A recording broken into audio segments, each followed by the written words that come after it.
Good morning. My name is the Reverend David Barnes, ONZM. The reading from Mark this morning is something that very special to me because it's something that I've lived part through it, uh, about the wars, and I lived through the, the, the Spanish Civil War and Ethiopian uh, little wars, and then it came later on nation against nation.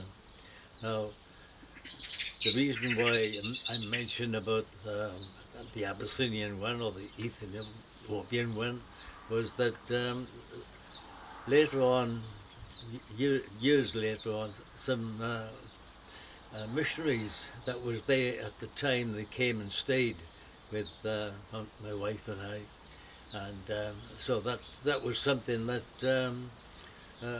I was interested in. And the Spanish Civil War, um, some freedom fighters, they called themselves, came from our village and they went to fight in Spain.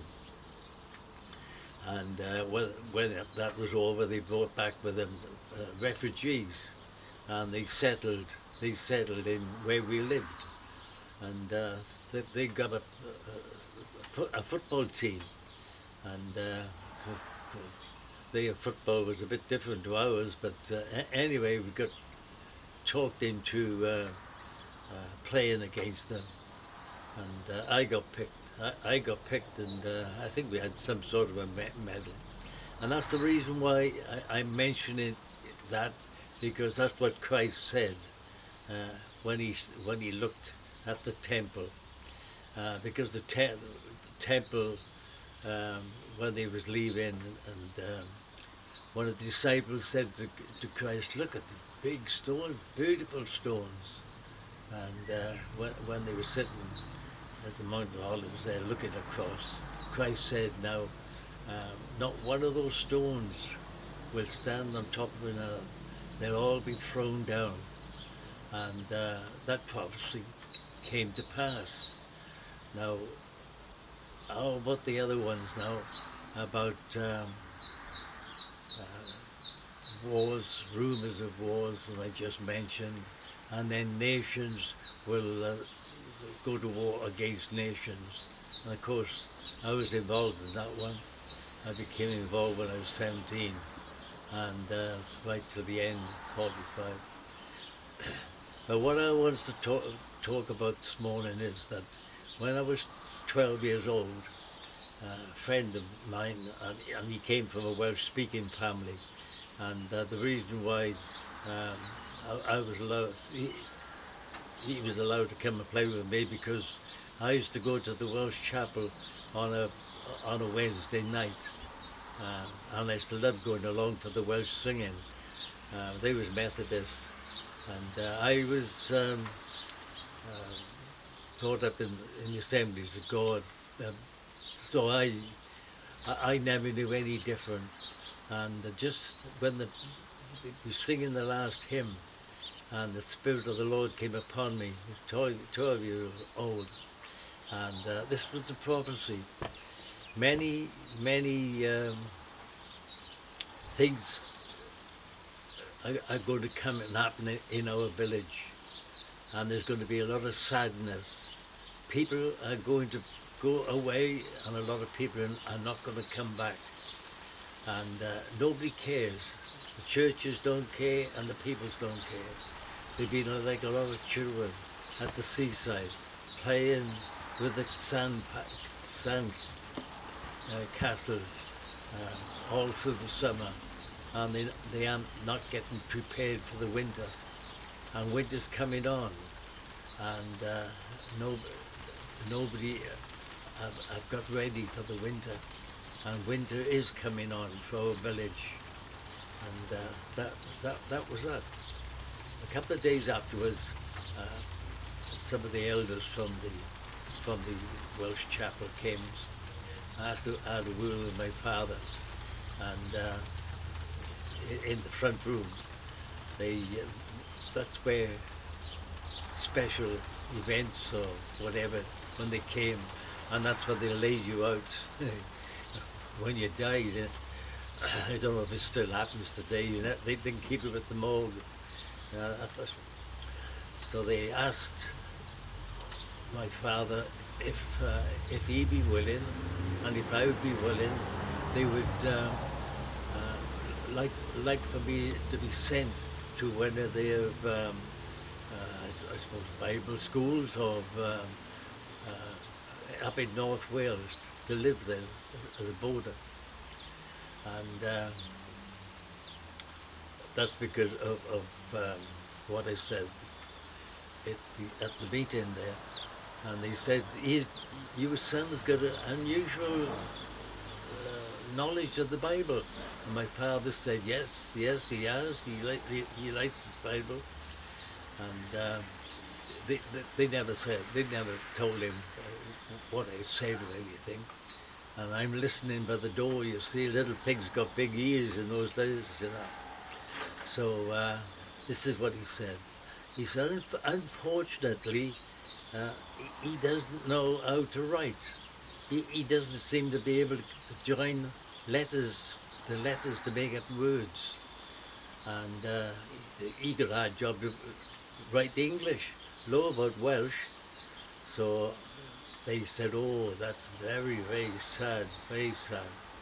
Okay then, so off they went, and I took off then. And I thought to myself, my father used to say to me, oh, you're dull, boy, you're dull. You can't write. Everybody can write. And I used to think to myself, yeah, everybody in the classroom could write, but not me. And that stayed with me all my life. Now then, I come to the where the nations were fighting against nations. Yeah, well, in fact, I lived through that, as I said. And then all the world got involved. And I think it's about 15 million people, mostly civilians, died in that encounter. And times are bad now. Times are getting bad now as I'm speaking this in New Zealand. But the bits I liked from Hebrew, and it said, now don't forget to join yourselves in worship, fellowship, most essential, see. And what we're doing here now, and later on we'll be doing the link one, how people are getting together in little groups because we can't join ourselves in big congregations now like we used to. And the writer to the Hebrews, who said Justice Paul, said, now don't forget to assemble yourselves together and to encourage. And we have to encourage one another as much as we possibly can. And these days, and I always think about the water that flowed out from the temple. This is in Ezekiel, and there was water to your ankles, which speaks of your conversion. Waters up to your knees, which speaks about your prayer life. Waters up to your waist, which speaks of your maturity. And waters to swim in. And as you swim along, there was palms on the bank. And there was fruit there for every season. And some of us go through different seasons. We look at spring, summer, winter, autumn and winter. But we have seasons too in our spiritual life. And it might be summertime outside, but we'd be going through a winter time. But then the scripture says we have fruit there for every season, and the fruit is the Spirit, you see. And this is what I'm trying to impress on us this morning, is to make sure, help one another, and explain to them about the fruits for every situation. And, so I pray this morning that these just few words of the experience I went through as a child, and then matured a bit, and now, well into my 90s, as you know, and that's all I can encourage the young, middle-aged, and the elderly, and I'll say bless you, thank you. Any good?